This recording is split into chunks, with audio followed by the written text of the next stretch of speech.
اللہ ہمارے پاس اگلا سوال ہے کہ ایک بھائی پوچھ رہے ہیں کہ ہماری مسجد میں ایک خطیب ہیں، وہ قسطوں پر چیزیں دیتے ہیں، یعنی ایک چیز جو کہ 10,000 روپے کی ملتی ہے تو وہ چیز مولوی صاحب ہمیں 20,000 روپے کی دیتے ہیں، یعنی کہ جو پیسے ہیں وہ 1 سال بعد لیتے ہیں۔ میں نے ایک مولانا صاحب کا بیان سنا ہے اور وہ کہہ رہے ہیں کہ یہ جو کام اور یہ کاروبار ہے یہ سود میں آتا ہے، کچھ رہنمائی فرما دیں۔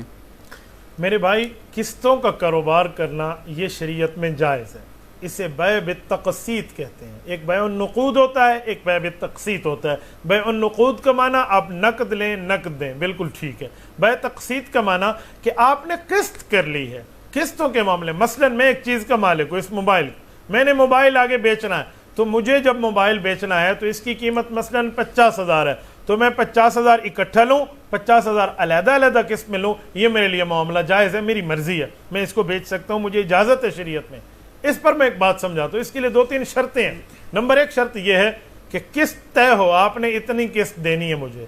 اتنے عرصے میں دینی ہے، عرصہ طے ہو، معاملہ واضح ہو، اور چیز بھی جائز ہو، کوئی ناجائز کا معاملہ نہ ہو کہ آپ شراب بیچنا شروع کر دیں، آپ کہہ کہ ہم طے کر رہے ہیں، جی نہیں، حلال چیز ہو، مدت طے ہو، رقم طے ہو، قسط طے ہو، اور اس میں معاملات یوں چلیں۔ ایک بات کا خیال رکھیں، اگر کبھی قسط لیٹ ہو جائے،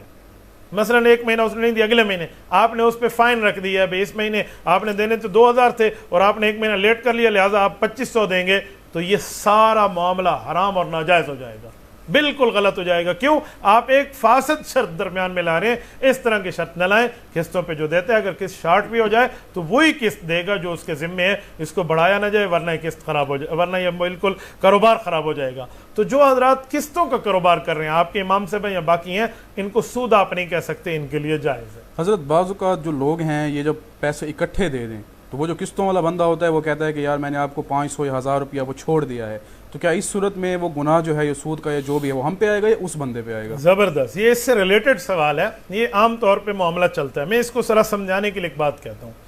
50,000 روپے کی چیز ہے، قسطوں میں آپ کو مل رہی ہے، اصل قیمت اس کی 40,000 ہے، 10,000 انہوں نے بڑھا دیا، 1 سال کی قسط ہے،